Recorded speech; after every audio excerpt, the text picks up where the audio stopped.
Čaute, čaute. Tak až večer sme dorazili do Battle Spring Resort. Pozrite sa na tú krásnu vodu. Je síce studená, chceli sme ísť do Hot Springs, toto je Cold Springs, to znamená studená voda. A není až taká studená, kúpal som sa, ale pozrite tá čistota, jak v mori. Úplná nádhera. Vstupné sem na 24 hodín bolo 300 peso, čo je 5 eur. A noc sme vybavili za 2200 peso, čo je asi necelých 40 eur za ubytovanie pre 4 osoby na noc.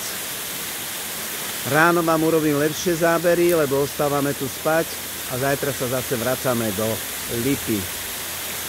Jarko to nedal dneska v noci, takže ostáva na brehu, jak sa povie.